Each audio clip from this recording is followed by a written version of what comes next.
Welcome to Jack's Corner, where conservative values meet national headlines, and truth and reality have a seat at the table. From Louisville, Kentucky, here's your host, Jack Richardson. Well, welcome back to Jack's Corner, where truth and reality have a seat at the table.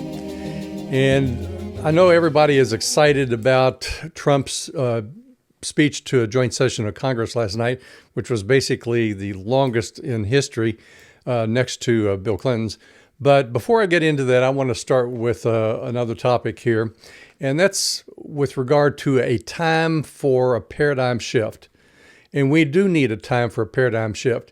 You know how some people, particularly the old timers who experienced the Depression in World War II, they got stuck in that old way of thinking, and they were still wanting to spend $5 for a loaf of bread, or rather a quarter for a loaf of bread when it's much more today.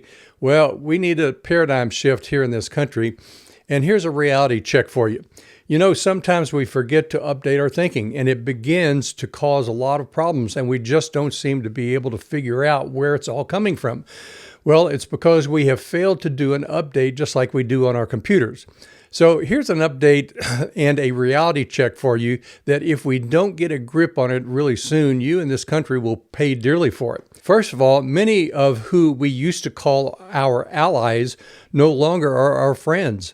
We don't see eye to eye on a lot of things, particularly what used to be and what we called our democratic values.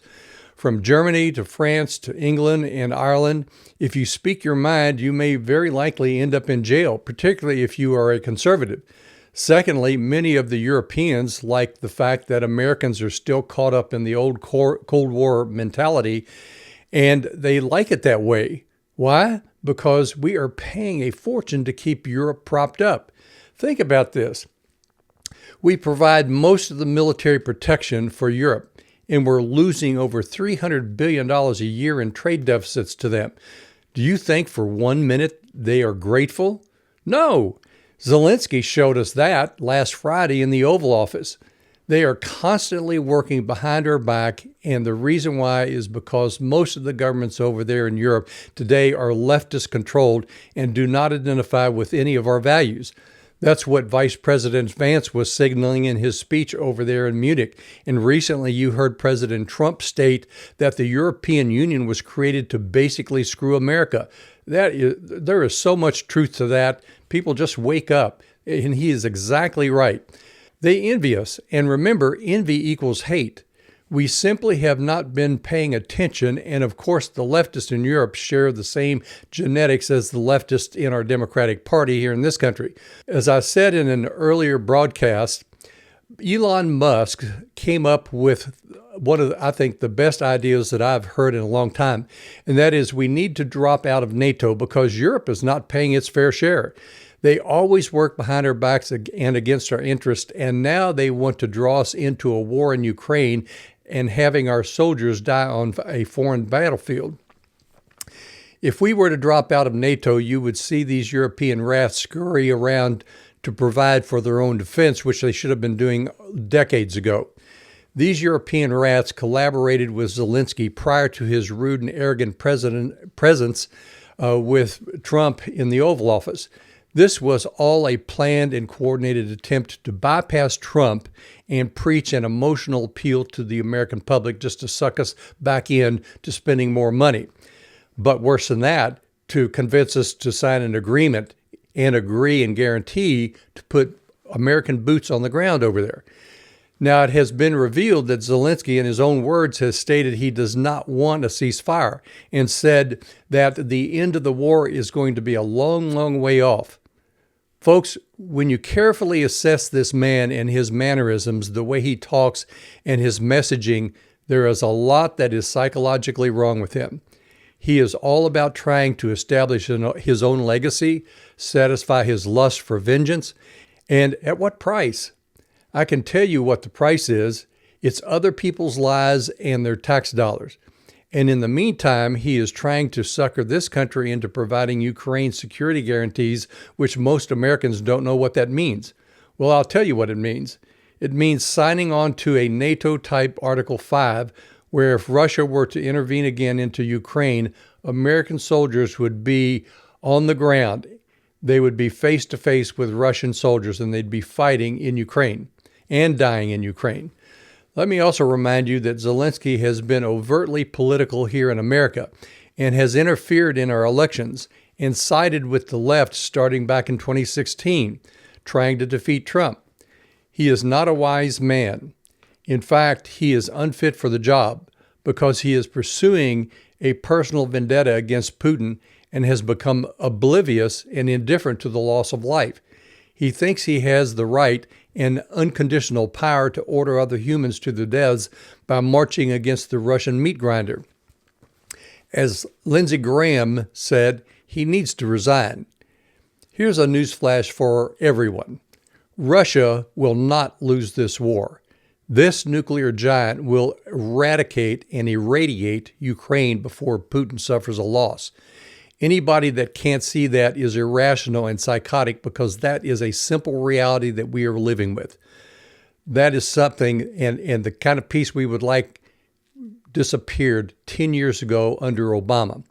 Again, Trump is an absolute genius, and he sees what's going on, and he's intent on keeping our soldiers out of Ukraine and stop the financial hemorrhaging that we have experienced over the last 4 years to the tune of $350 billion. Or to make it more personal for you, approximately $3,000 per family in this country. So you better wise up and support President Trump. It is in your best interest and your children's. We don't need our young men and women fighting and dying in another Democrat endless war.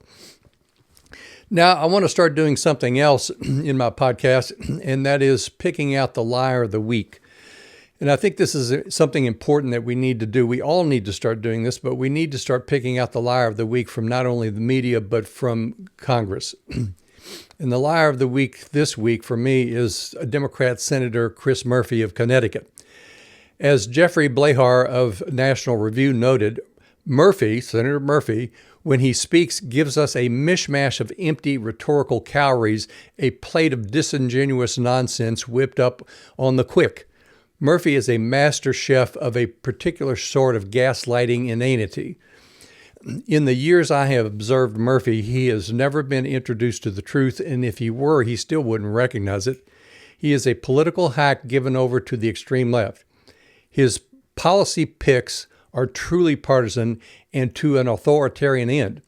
Whenever you hear Murphy accusing Trump, the Republicans or conservatives of anything, you can be assured he is in the closet actually doing it or dreaming of it himself. He disingenuously gaslights the public, saying that Trump is a Putin plant. How absurd. I don't see how the people of Connecticut can put up with a man like that. But to say that Trump is a Putin plant is ridiculous, absurd, and he should be shamed out of office. But most Americans know that such a thing and such a claim is a lie, but Murphy will say it anyway to influence the simple-minded. Murphy is beholden to forever wars. He has no plan for ending the war in Ukraine, and he has never been or seen a proposal to spend more money on Ukraine that he didn't like. In fact, Murphy can truly be accused of helping to start the slide of Ukraine into conflict with Russia when he was part of a protest over in Kiev, which led to the overthrow of their president about 10 years ago.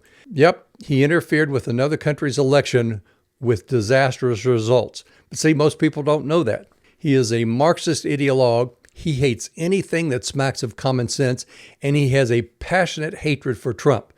But watch out. He wants to be president at any cost and will say anything and do anything to get attention. He is soulless, as he sold that to the devil long ago. So next time he is on the news, look deep into his dead eyes and listen to the bald and obvious lies that most people would be embarrassed to speak, but not for him. He needs the votes of the non-thinkers to overcome common sense voters so he can be president. He is a younger version of Joe Biden. Wrong in everything he does. He attacks every conservative cause, attacks the Supreme Court with endless lies, and as Blahar said in National Review, Murphy throws out his lies with a rictus, bland, frozen smile on his face, which I contend is to hide the truth that he has suppressed. I've yet to hear that man say anything truthful. Let me remind my hearers of what God hates and what is an abomination. This is probably going to describe most of the Democrats. And I will paraphrase from Proverbs 6:16 through 19. God hates a lying tongue. He hates hands that shed innocent blood. He hates a heart that devises wicked plans. He hates a false witness who breathes out lies. And he hates one who sows discord. This is who Senator Chris Murphy is. He is selected by the pamphleteers of lies, that is, the media, to appear on camera over and over again to give the false narratives that they love and to give some validity to his lies. So now you are warned. Spread the news and let's discredit this habitual pathological liar. Okay, now on to another topic that I think is really important, specifically right now, and that is what I call irrational markets. Well, many have seen the markets of late go crazy over the tariff issues, and that is irrational. Years ago, Alan Greenspan, chairman of the Federal Reserve, accused the financial markets of what he called irrational exuberance. I really kind of like that term. Well, by the same token, the markets can be irrationally pessimistic, which they are right now because so many of the never-Trumpers who are the big traders on Wall Street say they don't like tariffs. Well, their ox is being gored there, but I won't get into that. However, they can't explain how they embrace the monstrous trade deficits we have with other countries, particularly Canada and Mexico. What that means in layman's term is that the money is cascading out of our country like a flash flood and enriching others as we get poorer. We cannot continue to allow this to go on more than we can continue to pour billions into the unwinnable war in Ukraine. I have believed for a long time now that in order for one to be allowed to trade on Wall Street, they should have to have a certain emotional quotient. As wisdom teaches you, you cannot be emotional in business, and that includes the markets. So if you knee-jerk at every cool breeze that blows, or if you hate anything that drifts away from failed Keynesian economics, then you need not be in the markets. You are merely a temporary disruptor, but a disruptor nevertheless. Biden nearly spun us into bankruptcy, and the cure is going to be a little bit uncomfortable. But Trump's only been in office 43 days, so give him a break. It took the Democrats 4 years, basically, and they had 4 years to destroy your economy.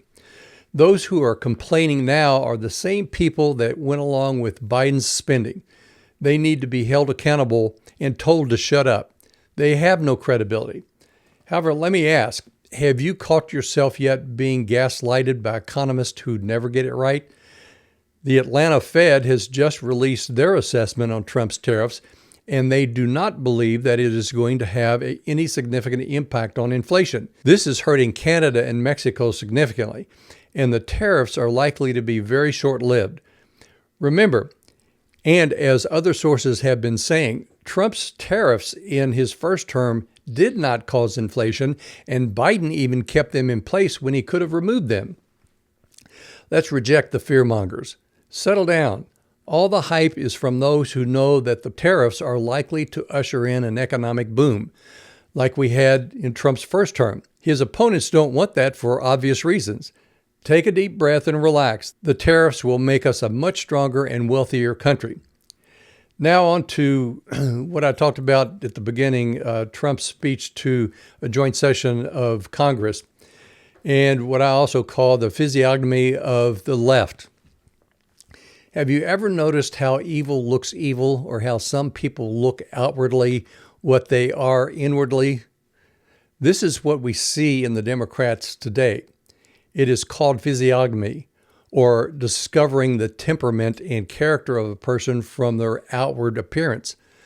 Let's take a look at James Carville, for instance. This Gollum-looking creature was Bill Clinton's campaign manager when he ran for president, and since then has spewed every kind of hate and vile lie designed to manipulate the simple-minded. And he's continuing to do it today. You'd think that somebody his age would have learned something and grown wiser, but no, he's still out there doing it. Well, he's also wearing it. Well, you saw evil on display last night at Trump's speech at the joint session of Congress. The whole world saw how badly the Democrats acted and the evil displayed on their faces. In fact, Representative Green, straight off the set of a horror production, had to be escorted out by a sergeant of arms. This was a first for me. Some Democrats boycotted the speech, others walked out, and then, as we saw, many of them had those silly little paddles in their hands to show their disapproval of Trump. What is interesting to note here is they had already prejudged the speech. As President Trump said from the podium, there is nothing he could ever say or do that would please them, and he's correct. The Democrats wouldn't even stand and applaud when the president acknowledged a child in the gallery who was fighting cancer, or family members of various victims who had been murdered by illegal aliens and gang members. In fact, they opposed everything that America had voted for back in November, and according to a new CBS poll of a nationwide sampling, 76% of the country approved of the president's speech, which is the longest in history for speeches of a joint session of Congress. Folks, I'm simply pointing out the obvious when I say, and have said for the last 30 years, the Democrat Party is in the grips of evil and deviance. The more and more our free speech is restored, the more and more people are beginning to see that sad reality. The Democrats have nothing good to offer, and they are filled with lies and deceit. Thank God Trump is bringing about a restoration of our country. I just pray that the public will be patient enough to allow Trump to restore our country. After all, the Democrats have been at destroying it for decades, and Trump has only been in office for 43 days.